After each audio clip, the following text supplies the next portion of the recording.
রাজধানীর মিরপুরের রূপনগর এলাকায় পোশাক কারখানা ও কেমিক্যাল গোডাউনে আগুন লেগেছে। নিয়ন্ত্রণে কাজ করছে ফায়ার সার্ভিসের 8টি ইউনিট। এ বিষয়ে জানাতে মিরপুর থেকে আমাদের সাথে যোগ দিচ্ছেন আহমেদ সোহাগ। আগুন নিভানোর সবশেষ কি অবস্থা, আর কারখানার শ্রমিক কর্মচারীরা নিরাপদে বেরিয়ে আসতে পেরেছিলেন কিনা?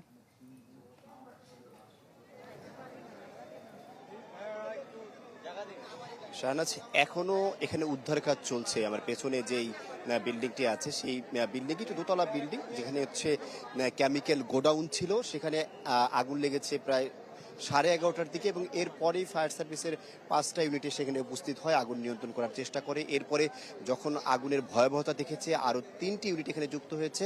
সর্বমোট এখন 8টা ইউনিট এবং ফায়ার সার্ভিসের 4টি স্টেশন মিলে এই কাজটা পরিচালনা করছে, অর্থাৎ এই উদ্ধার কাজ চলছে এবং তারা এখনো আগুন নেভানোর চেষ্টা চালিয়ে যাচ্ছেন। আমরা দেখতে পাচ্ছি যে কিছুক্ষণ পরপরই আমরা যখন এখানে এসেছি, ধোঁয়া, আগুনের যে ধোঁয়াটা এটা বাড়ছে, আবার কিছুক্ষণ পর দেখছি কমছে।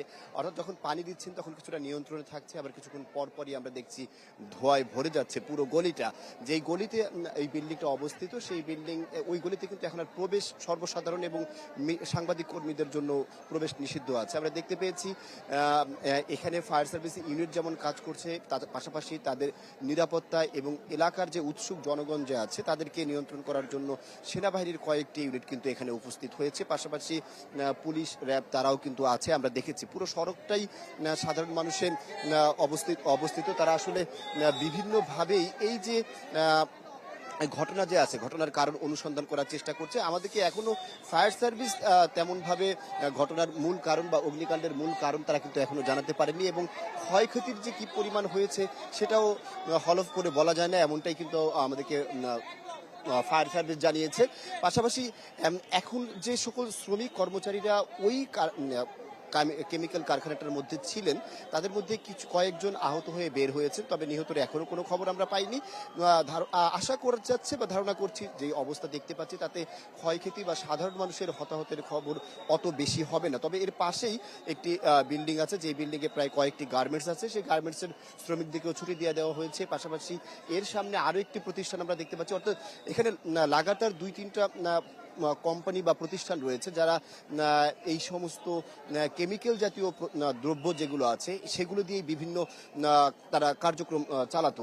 পাশাপাশি এখানে দেখতে পাচ্ছি যখন থেকে আগুন লেগেছে তখন থেকেই এখানে উৎসুক জনতার যে ভিড়, সেই ভিড় ক্রমান্বয়ে বেড়েছে। এই এলাকার সম্ভাব্য বিএনপির রাজনীতিবিদ আমিরুল হক এখানে উপস্থিত হয়েছেন। এখন আমরা দেখতে পাচ্ছি তিনি এখানে উপস্থিত আছেন এবং তাকে কেন্দ্র করে কিন্তু বিএনপির স্থানীয় যে সকল নেতাকর্মীরা আছে তারাও কিন্তু এখানে জড়ো হয়েছেন। আমিরুল হক অবস্থার ভয়াবহতা এবং অবস্থার মূল কারণ জানার চেষ্টা করছেন সাধারণ মানুষের কাছ থেকে। পাশাপাশি তাকে কেন্দ্র করে যে সকল ভলান্টিয়াররা ছিলেন, স্থানীয় ভলান্টিয়াররা, তারাও কিন্তু সেখানে উপস্থিত হয়েছে, তারা তাকে বিষয়টা জানাচ্ছেন। বলা যায় এই প্রেক্ষিতে যে আজকের যে অগ্নিকাণ্ডের ঘটনাটা আছে, সেই ঘটনার প্রেক্ষিতে এখনো হতাহত এবং ক্ষয়ক্ষতির পরিমাণ কেমন আছে তা পুরোপুরি বলা না গেলেও আগুনের ভয়াবহতা যে তীব্র ছিল সেটা কিন্তু মোটামুটি এখান থেকে আঁচ করা যাচ্ছে।